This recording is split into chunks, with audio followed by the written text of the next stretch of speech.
Hello everybody, my name is Nicolette Mashile, also known as The Financial Bunny. Welcome to The Financial Bunny TV. We are in Washington, D.C. for the U.S. Africa Leaders Summit. And I have the absolute pleasure right now of sitting down with Wamkele Mene, who's the Secretary General of the African Continental Free Trade Area. Now, I want to find out your role and what opportunity this role brings to, and I want to start with the African continent. Well, the African continent has a combined GDP of $3.4 trillion. That combined GDP can be doubled if we create a single market. Okay. At the moment, if you are in East Africa, you trade and do business with people in East Africa. Absolutely. If you're in West Africa, you trade and do business with people in West Africa. But if we create a model, which we are doing, that will make investment, trade, move around the continent more efficiently and far more seamlessly, we stand to double Africa's combined GDP by the year 2035. That's a significant opportunity. 1.3 billion people. Yeah. It's a huge market. Yeah. By the turn of the century, 1 in every 4 people in the world will be African.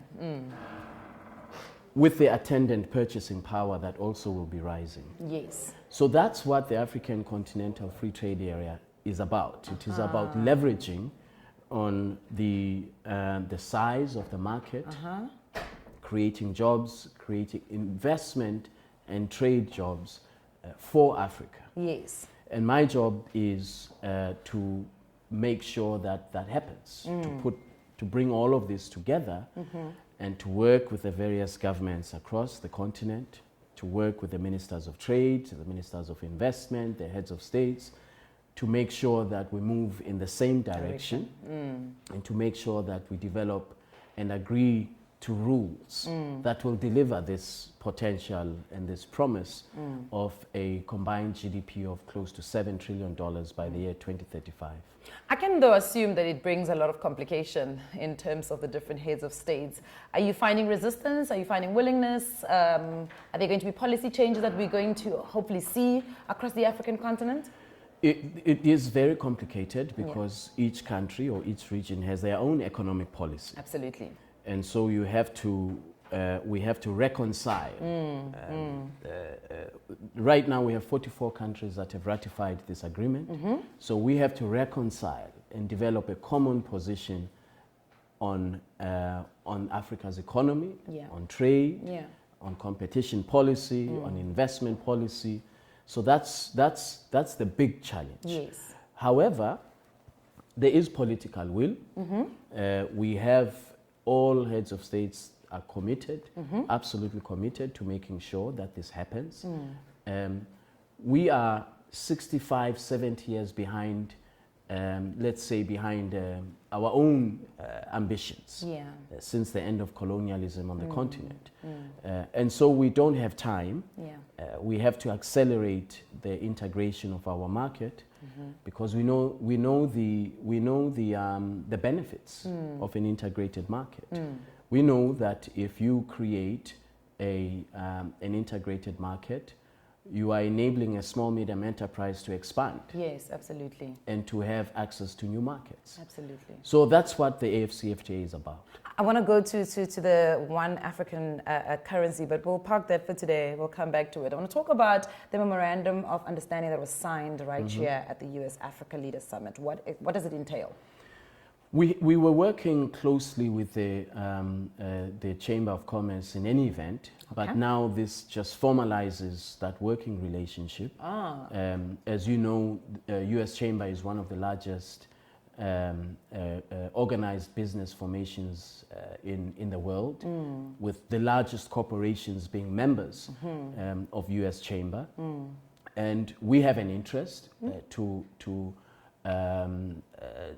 make a value proposition to members of U.S. Chamber about the potential for investment in Africa, the potential for investing in industrialization, in ports, in infrastructure, And so that's why the relationship with the US Chamber is so critical, because it enables us to talk directly to investors.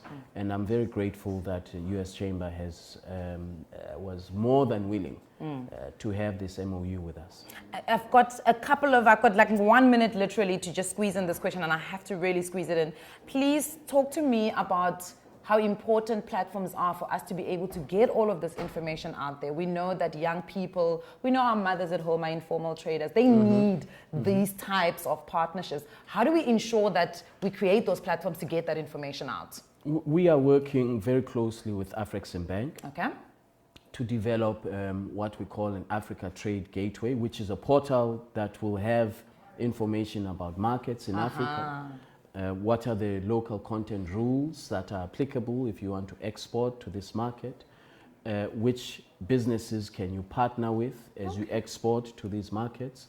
We are also working with the International Trade Center to develop a similar portal that will help people to understand the agreement, which is the African Continental Free Trade Area, and to use language that makes sense. So these portals make a very big difference.